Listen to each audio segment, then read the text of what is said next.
Hello my friends, Amy R here with Prairie Paper and Ink, and I have a video for you guys using some of the newest Picket Fence Studios release. I did some coloring with Olo markers, some pouncing with some of the new Pouncer colors that were released, all sorts of things. So if you keep watching, I'll show you guys how I made this card. As always, I will have links below the video. If you expand the description box, I'll have a supply list and a link to everything I use so you can check it out.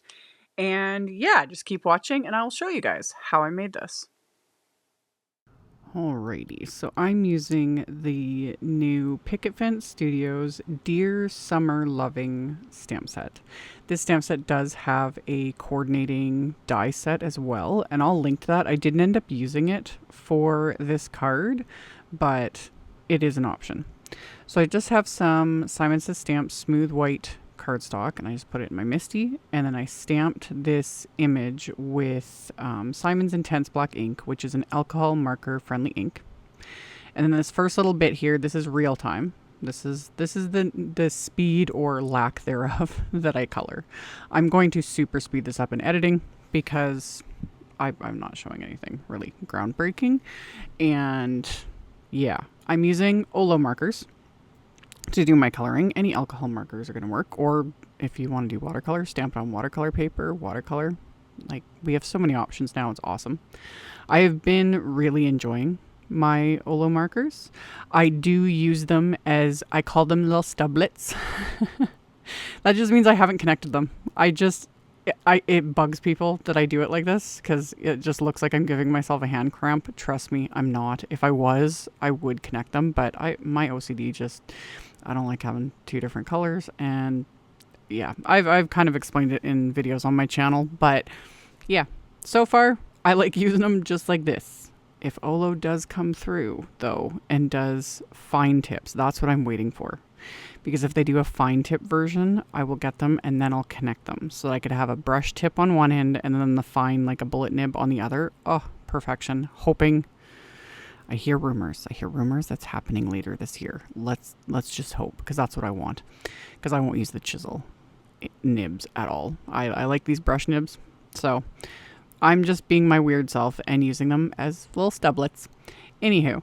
I did the skin tone first. Anytime I do people images, it's been a habit after 20 years of doing this.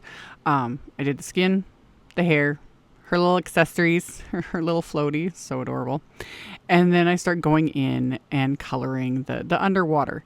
And I glazed over everything with this marker. Like right over her skin, the little fish, everything, because technically that's how it would be anyway. So yeah, just did that, added a little bit at the bottom, you know, for the sandy bottom, because, you know, she's standing there. You could skip that too if you wanted to, and almost like she's floating, but that little like seaweed bit kind of, I was like, well, it kind of needs to be connected to something.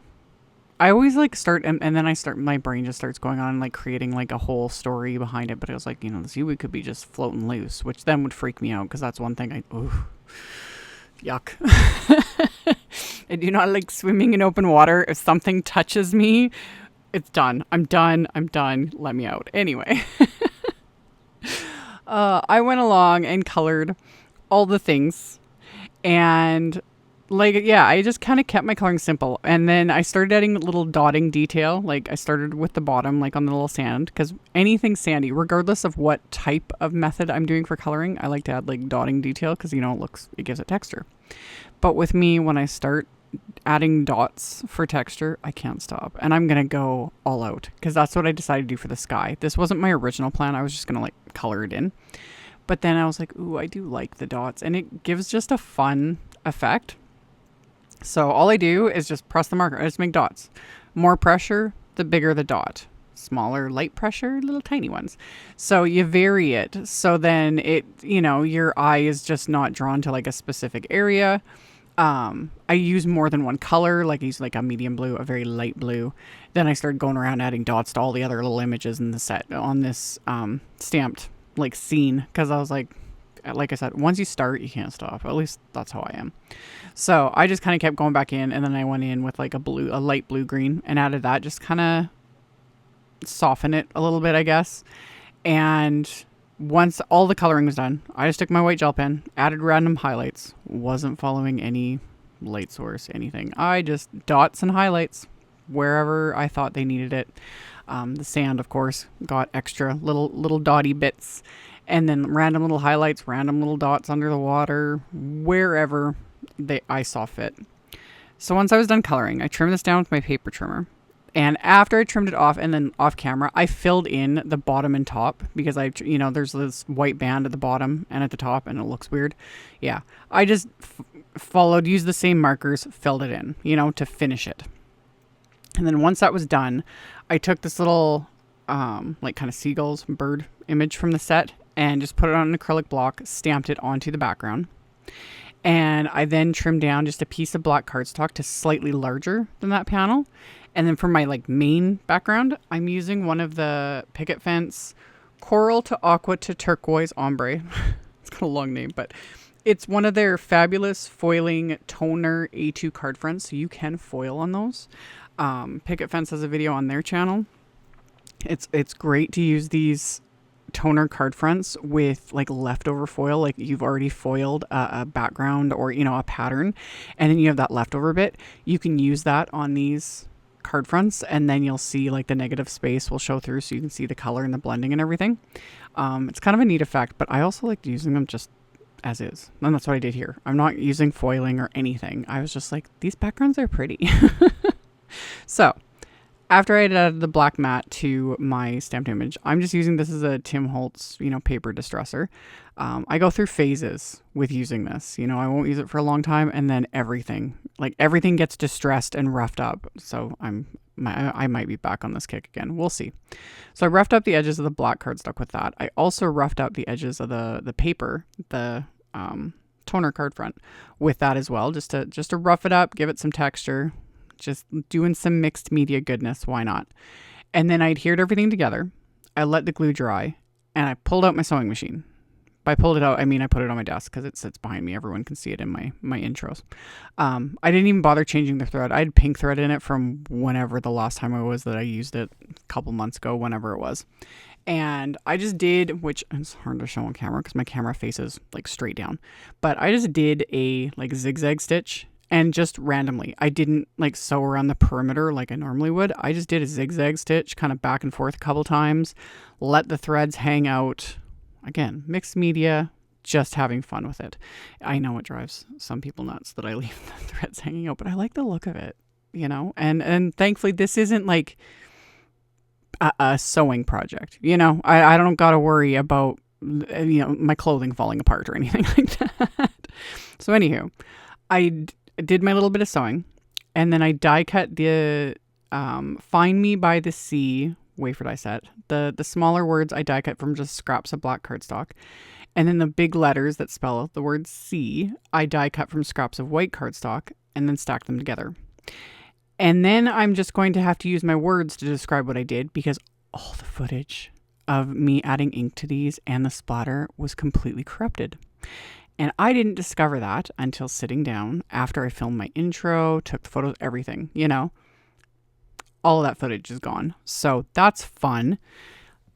All I did was I pounced 3 different shades of turquoise inks, and I'll have links to them, using the new Ocean Greens Pouncers, which are fabulous.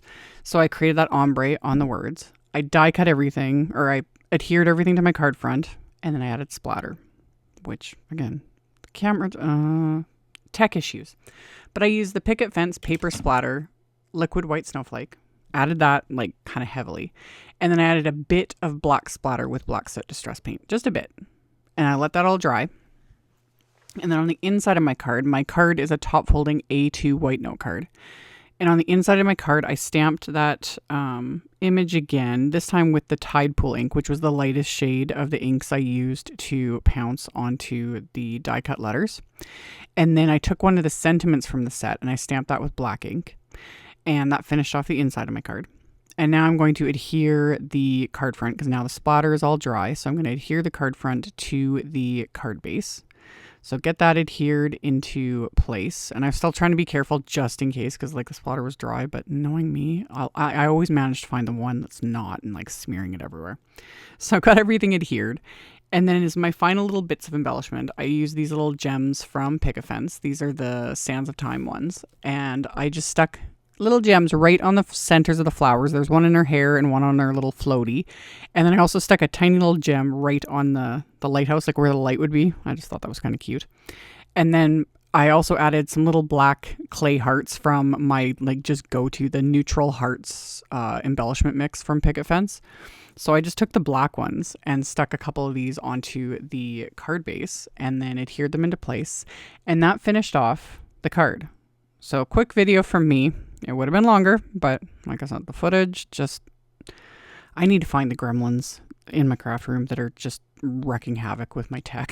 Anywho, I hope you guys enjoyed this video. And like always, I will have links to all the things I used in the description box below the videos. So just expand that and you can check that out below if you're interested. Thank you all so very much for taking the time to watch. Thumbs up, comment, it helps a ton. Subscribe if you haven't. I would love to have you. And I will see you all very soon in another video. Bye.